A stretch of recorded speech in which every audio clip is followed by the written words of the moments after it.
वैसे केंद्रीय मंत्री गिरिराज सिंह का कहना है कि कश्मीर की झूठी चिंता करने वाले नेताओं ने अब तक कश्मीर को नफरत के सिवा दिया क्या?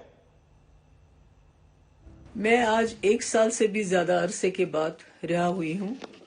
इस दौरान 5 अगस्त 2019 के काले दिन का काला फैसला हर पल मेरे दिल और रूह पे वार करता रहा और मुझे एहसास है कि यही कैफियत जम्मू कश्मीर के तमाम लोगों की रही होगी।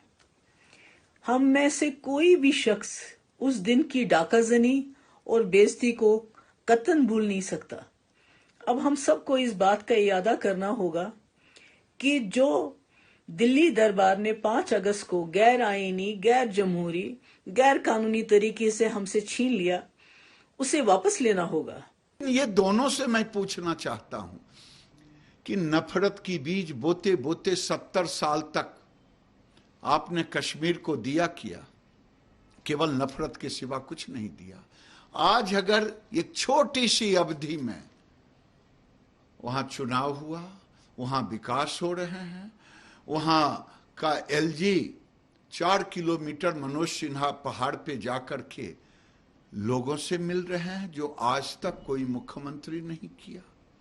आप विकास की बात करें ना, इनको विकास से मतलब नहीं है, नफरत की रोटी सेक करके सत्ता में आना है।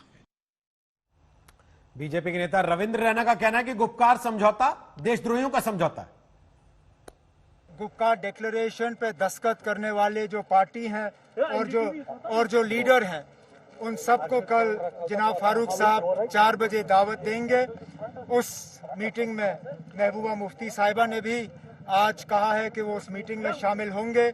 उस मीटिंग के दौरान मौजूदा सियासी सूरत हाल पे जो है उस पे नजर डाली जाएगी और आगे के लिए गुपकार डिक्लेरेशन पे दस्तखत करने वाले तमाम पार्टियों का एक नजरिए में उनका एजेंडा क्या रहेगा, उस पे कल बातचीत होगी। महबूबा मुफ्ती के घर में डॉक्टर फारूक अब्दुल्ला, महबूबा मुफ्ती और उमर अब्दुल्ला की जो मीटिंग हुई है, जिसमें गुपकार एजेंडे को आगे बढ़ाने पर उन्होंने चर्चा की है। ये गुपकार एजेंडा देशद्रोहियों का एजेंडा है, ये गुपकार एजेंडा पाकिस्तान का एजेंडा है।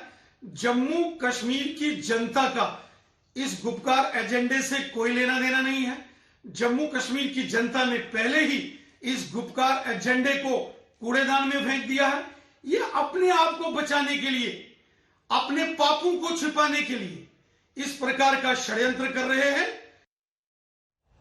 तो सुना आपने राजनीतिक पार्टियों के बयान किस तरीके के हैं। इस वक्त मीटिंग चल रही है, कांग्रेस के नेता नहीं पहुंचे हैं। कांग्रेस के नेता आएंगे तो उसके राजनीतिक मायने होंगे, लेकिन सबसे बड़ी बात यह है कि ये गुपकार से उपकार किस पर करना चाहते हैं? अपने आप का स्टेटस बनाकर रखना जरूरी है इस समय, या 370 का स्टेटस वापस दिलाने की वाकई लड़ाई है, या अपना स्टेटस बचाए रखने की लड़ाई है? रोहित, अगर देखें तो कहीं ना कहीं आपने सही पकड़ा। दरअसल जिस अंदाज से जब से अनुच्छेद 370 हटा है, तो इन सभी दलों की जिन्होंने 70 वर्षों तक जम्मू कश्मीर में जो है अलग अलग सरकारों में भागीदारी की केंद्र सरकार के साथ, उनकी राजनीति पूरी तरह से हाशिए पर आए हैं। और यही कारण है कि अब कहीं ना कहीं साख की लड़ाई लड़ रही है, चाहे महबूबा मुफ्ती हो अपनी पीपल्स डेमोक्रेटिक पार्टी के लिए, या फिर फारूक अब्दुल्ला हो नेशनल कॉन्फ्रेंस के लिए। इसमें कोई शक नहीं कि जम्मू कश्मीर में सबसे पुरानी पार्टी आज़ादी से पहले भी जो है नेशनल कॉन्फ्रेंस ही थी, और नेशनल कॉन्फ्रेंस के जो सबसे जो प्रमुख थे शेख मोहम्मद अब्दुल्ला, उन्हीं की वजह से जम्मू कश्मीर में जो है जम्मू कश्मीर का विलय देश के साथ हुआ था, भारत के साथ हुआ था, और उनका एक बड़ा कद था। उसके बाद लगातार फारूक अब्दुल्ला के हाथ में सत्ता आई। उन्होंने भी कई सारे समझौते जो हैं जम्मू कश्मीर को लेकर केंद्र सरकार के साथ किए। यहाँ तक कि एक मशहूर अकार्ड जो हुआ था 1975 में, जिसको 75 में शेख अब्दुल्ला और इंदिरा गांधी के बीच में हुआ था, और फिर 85 में जो है फारूक अब्दुल्ला और राजीव गांधी के बीच में हुआ था। और जम्मू कश्मीर में अधिकतर जो सत्ताएं या जो सरकारें बनी हैं, वो या फिर कांग्रेस और नेशनल कॉन्फ्रेंस के गठजोड़ से बनी हैं, या फिर भारतीय जनता पार्टी और फिर